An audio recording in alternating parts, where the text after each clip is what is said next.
we learn that anyone who has the three characters which we're about to discuss, it's in Pirkei Avot. He's from the students of Avraham Avinu. What is the three? One is Ayin Tova, a good eye. What is a good eye? That's one. The first is Ayin Tova. What is a good eye? A good eye is happy when other people are succeeding. Sometimes a person, you're in the industry of, I don't know, whatever industry you're in. You're doing your thing. But this guy, you say, wait, wow, yeah. What about me? Let's say I'll never forget, there was a bagel store. I'll never forget this. There was a bagel store that opened up a block and a half away from a different bagel store. And I knew the owner.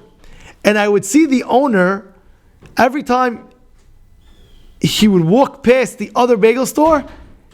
He was always looking inside to see how they're doing, what's going on, what are they doing, this, that. To see, I don't know if it was they're not doing better than me, not doing better than me.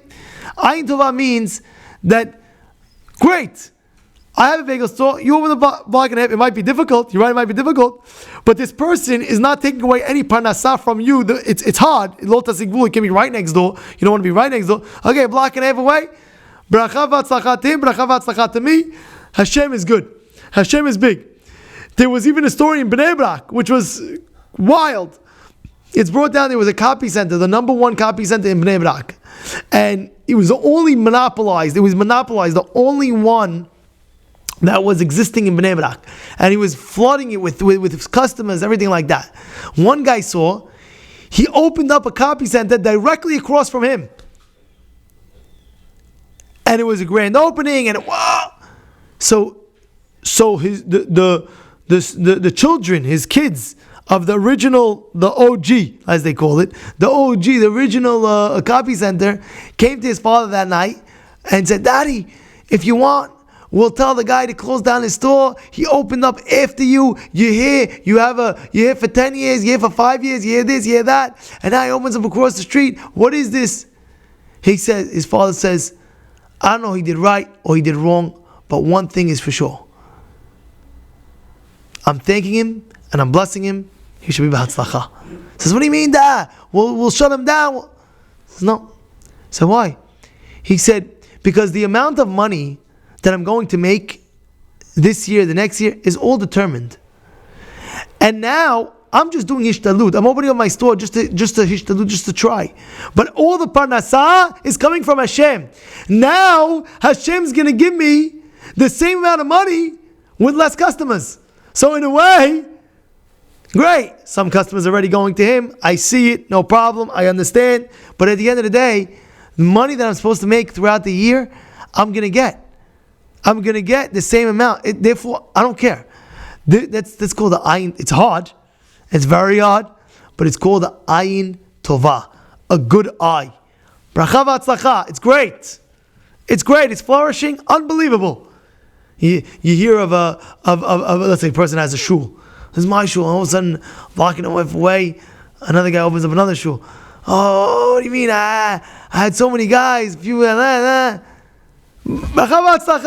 tova. This person's be matzliach. Let him be matzliach. I'm very happy for him.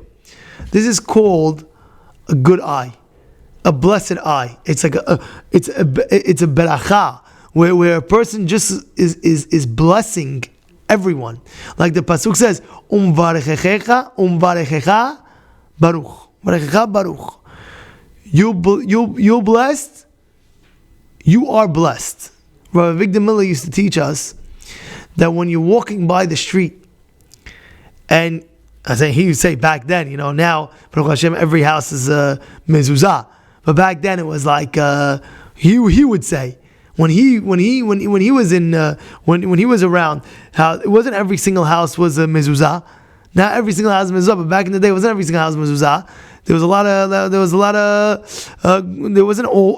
every mezuzah. So he says, every time you see mezuzah on the door, you bless them. This family should have parnasah, they should have bri'ut, they should have long life, they should always be successful. This is bracha. You understand? Ayin tova, one of the ways we see if you're a student of Avinu is to wish the best success for everybody around.